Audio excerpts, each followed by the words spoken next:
Let's face it, we live in a world that promotes stress and busyness as the be-all and end-all. And the busier you are, the more successful people think you are.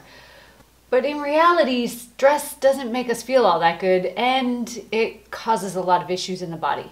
So if you've ever wondered how you can reduce stress, this video is for you.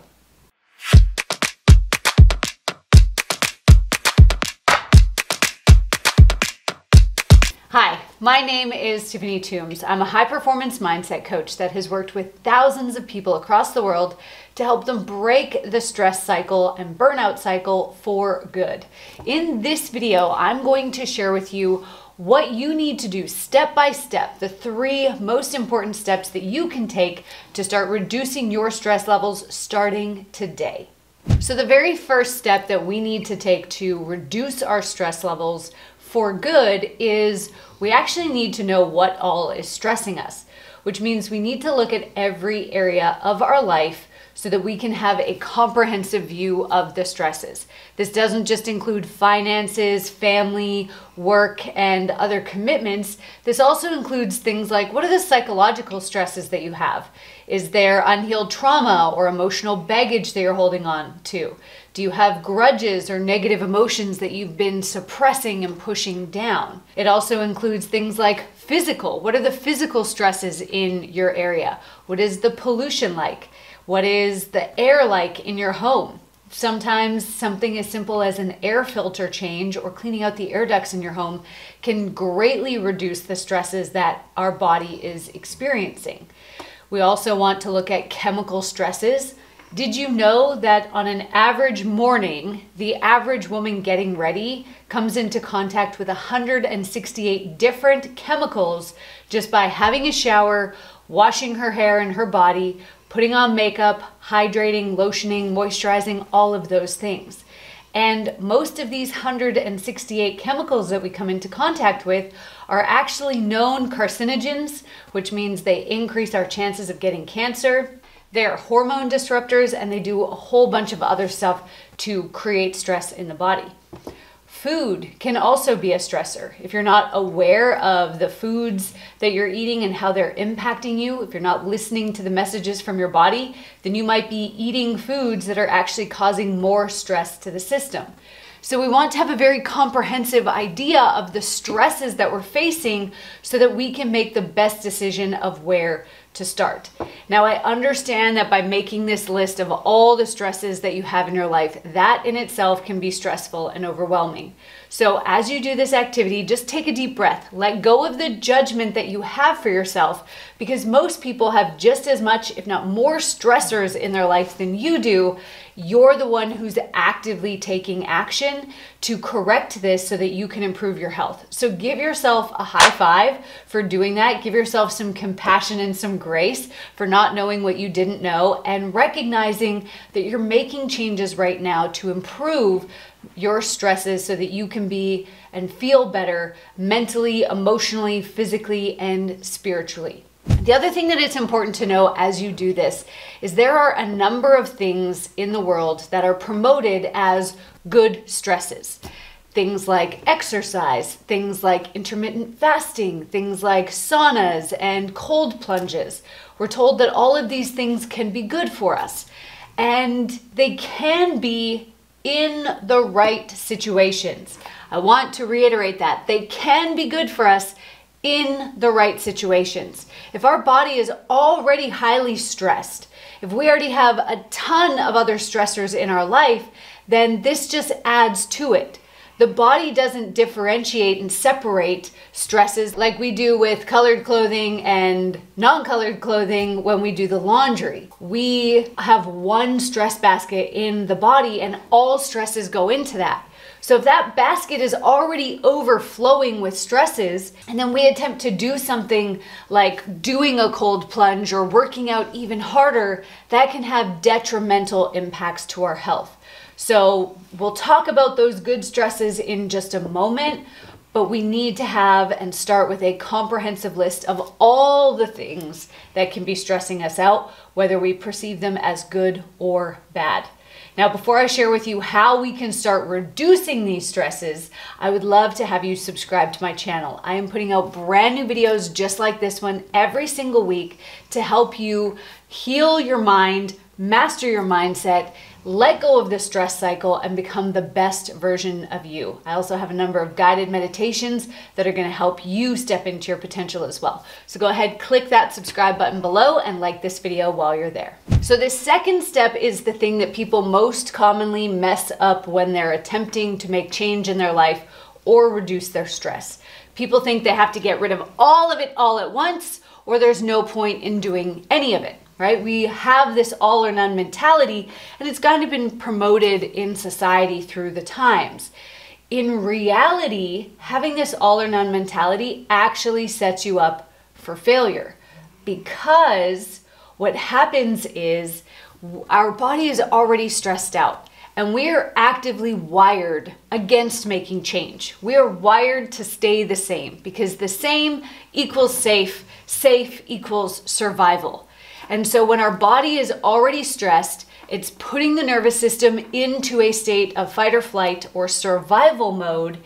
If we attempt to make too many changes too fast, the body will literally shut down. Yes, it's true. You actually, in your brain, you have something called the quitting circuit. This was discovered by neuroscientists at Stanford University, that if we push our stress levels too high, the body will just shut down, and we actually lose control of our ability to use our muscles. So what should we do instead if we're not going to use the all or none method? We're going to make one change at a time. But Tiffany, I have so many things on this list. If I do one thing at a time, it's going to take forever. Chill for a second. I'm going to show you the fastest way to implement this so that you're getting changes, you're experiencing the difference very, very quickly, but without setting yourself back. What most people do is they attempt to make too much change, they fall off the bandwagon, become totally stressed out and burnt out, go back into their stress cycle, and then they attempt to make all the change again, and it just becomes this yo-yo effect. Just like we see the yo-yo dieting happen, there's this yo-yo effect with our stress levels where we never actually make long-term change. So, what I want you to do is, as you look at this list, ask yourself, what will take 20% effort, but give me an 80% return? And is there anything on this list where I'm not telling myself to cut something out, but rather I'm adding something to my life instead? The reason that we want to look to add things to our life instead of taking something away is that when we take something away and we tell ourselves we can't have it, what the mind actually hears, the unconscious mind, which is the part of the mind that drives our behavior, it focuses in more on that thing. So I'll give you an example. I worked with a client once who was incredibly obese. And when we started working together, she was drinking 2 liters of Coke a day. That is a massive amount of sugar and other gross stuff going into her body. So you can imagine that she wasn't feeling all that great. Now, I could have said, just stop drinking Coke. But what would have happened is I would have actually programmed her mind to want more Coke more. And if you've ever told yourself that you can't have something, you know this is true. You crave it more, you see more opportunities to have that thing or to do that behavior. So what I said to her instead is, before you drink any Coke, you need to drink 2 liters of water a day. So now we're adding something to her life instead of telling her she can't do something. So her focus now is on, how do I drink more water, and then I can have all the Coke that I want. As you can imagine, if you've just drank 2 liters of water, you're going to be going to the restroom so much that you don't have any time or space left in your body to drink more Coke. And within 2 weeks, she had completely quit drinking Coke altogether.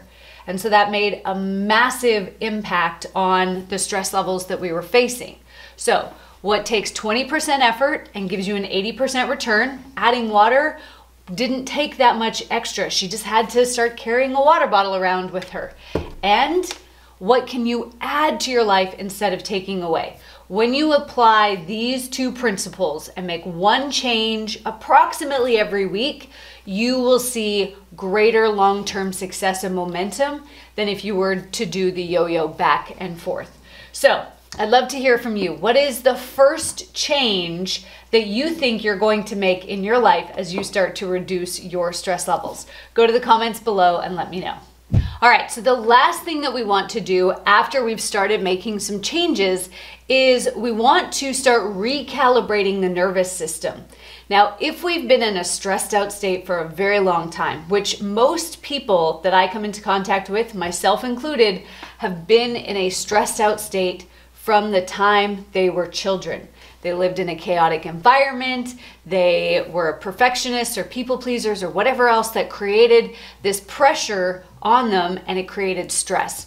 So when that happens, what happens in our body is that our body cells physically become addicted to our stress hormone cortisol, and what happens to our nervous system is it starts to think that stress, that chaos, that drama is the normal. That's the default mode. So then anytime that we're not feeling stressed out or we're not in a state of total chaos and drama, it feels weird to us and we have to go out and create it in some way.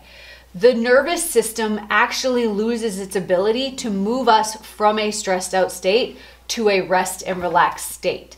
And the nerve in the body that is responsible for moving us from stressed to relaxed is called the vagus nerve. So what we want to do is we want to actually strengthen vagal tone. So there's a couple different things that you can do to do this. Firstly, you can do cold exposure. Now you can do this through either cold showers or by doing a cold plunge or an ice bath. Now I personally like to follow Wim Hof, the Iceman's protocols here.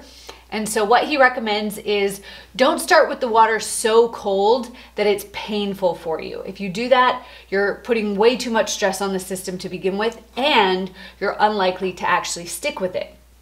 So let's assume you're going to take cold showers. What he recommends is at the end of your shower, turn the water down until it's cool enough that it initially takes your breath away, but that you can withstand it for at least 30 seconds. You can kind of breathe through it for that 30 seconds. Now, for most people, this is going to be around 60 degrees Fahrenheit. As you continue doing more and more cold exposures, you'll be able to turn the water cooler and cooler. You'll develop a tolerance for that, and it's okay to pace yourself to get there. So number one is to start the water cool enough that it takes your breath away, but not so cold that it's painful and you can't stick with it. Number two is you're only going to start with 30 seconds. And the first 5 times you do cold exposure, whether it is an ice bath or a cold plunge or a cold shower, you're going to do it for 30 seconds.